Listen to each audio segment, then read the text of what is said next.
Hello. Welcome back to Lucy's Cakes and Sketch. Oh, by the way, before I start my video, I would like to thank everyone who subscribed and watched my previous video. You guys are awesome. Yeah, thank you so much. It means a lot, guys. Fist bump.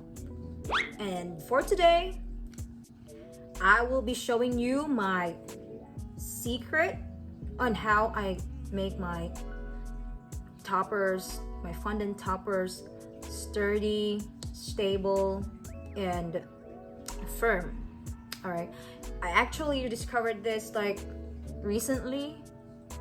For the 6 years that I've been making cakes, and this is really amazing. Without further ado, I would like to show you and introduce to you the Gumtex Tylose powder. The Gumtex Tylose powder. I just discovered recently that I don't need to make a gum paste because I am making a fondant that I make a gum paste, and that's really like a headache.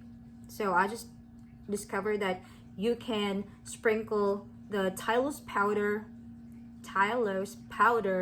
to your fondant, to even to your marshmallow fondant or to your store-bought fondant, and it will do the magic.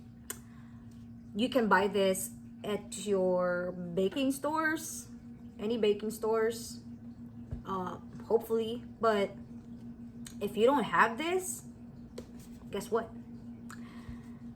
You can use starch. Yes, you heard me right. You can use starch. And for the previous years that I've been doing and making toppers, I was just using starch, and I will show you how. This is the previous fondant that we made from the last video, and it would be better that before you use your fondant, you should like thaw it an hour or more before you use it.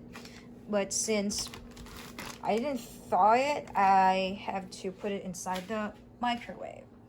Put on like the amount of fondant you're gonna need, and then you heat it inside the microwave for a good 3 seconds for the first.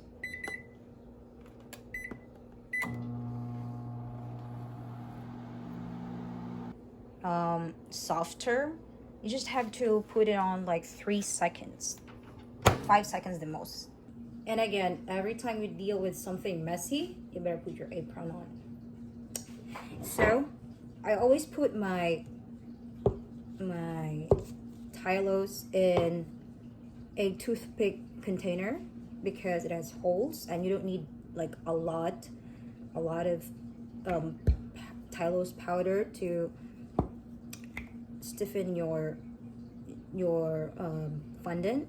But another technique is that every time you get this fondant out of the oven and it gets really soft, you should put on starch first, drizzle, and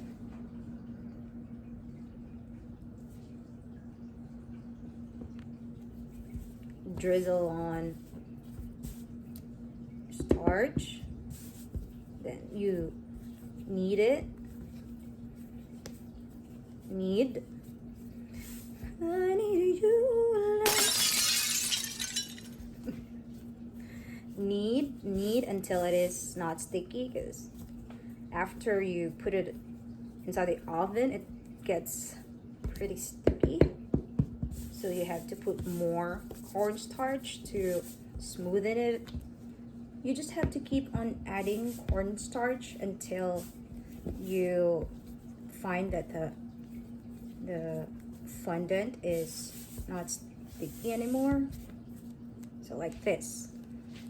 See? It's already smooth again. Like, doesn't stick. By then, you can add your... Wait, why am I opening it?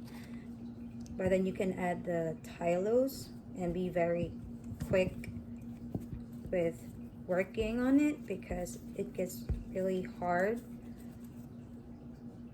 faster. And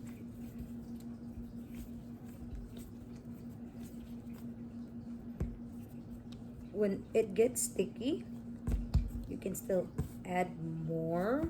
You know, it takes practice, but the more you do it, the more you kind of you know, kind of notice when to stop putting it, because the more you put the tylose powder, the more it becomes hard.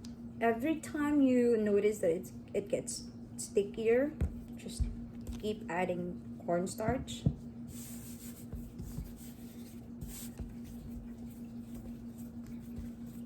Just keep adding cornstarch and add more tylose.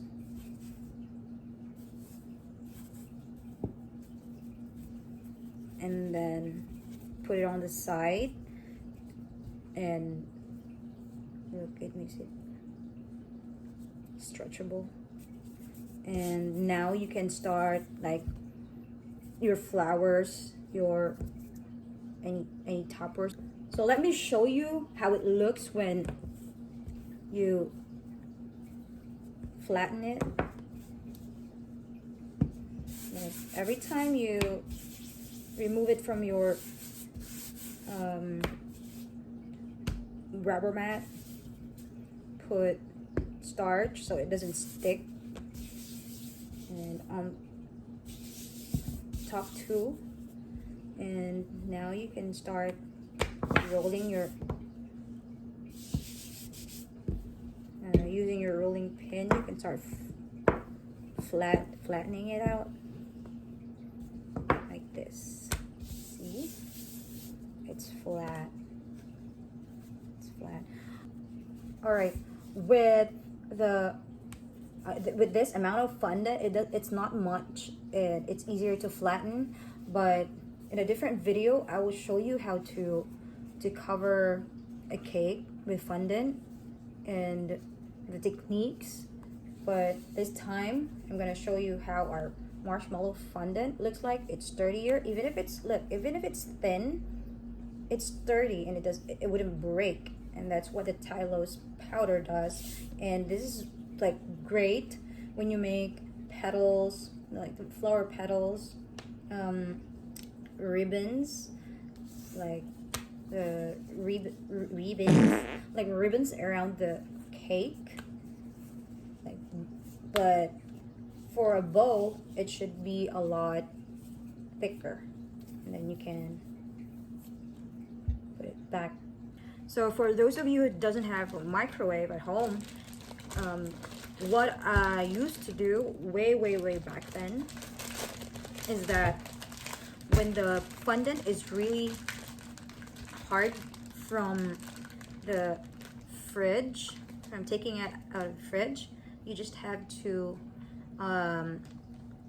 dip it, get a small amount of fondant, and then dip it to your other fondant. I believe.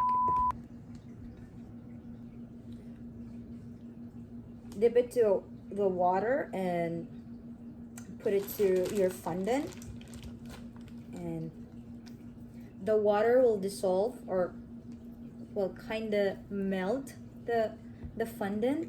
And then when there's already the water in there, it will make it will turn it back to the softer consistency.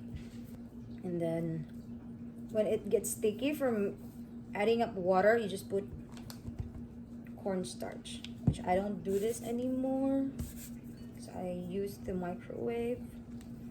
It really helps if you want to invest and then you don't have a microwave. A microwave is like a savior if you want to make cakes for I don't know, a living. I want to be serious about it.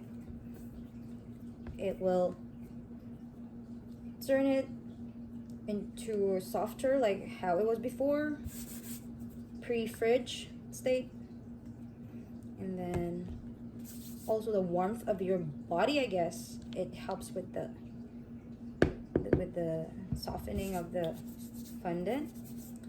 So just like that, just put enough amount of starch, and then yeah, I want to it's better to stand up and put all your force in it. And that's it. It's soft. It's soft again. Look, this is when you put the water, and this is without the water. It's really hard. So it's your call whether you use the microwave or the water. This is from the microwave and this is from the water, and it pretty much is the same. It's just you have to put more force and effort into the one where we use the water.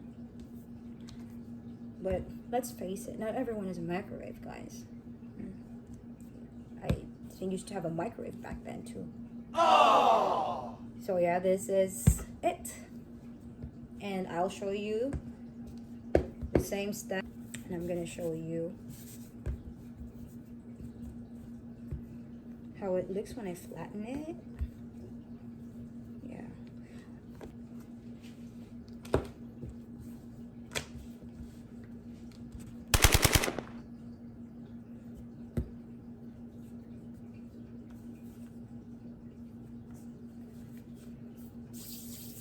So for the cake toppers, like the flowers, I'm gonna show you how to make flower toppers without using pattern and using pattern, and I will be doing it in a different videos, so it would be like more focused.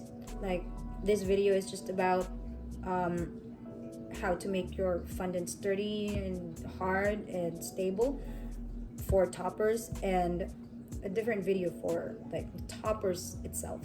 All right, okay, thank you for tuning in, and once again, like, share, and subscribe for more videos, and so you get notified.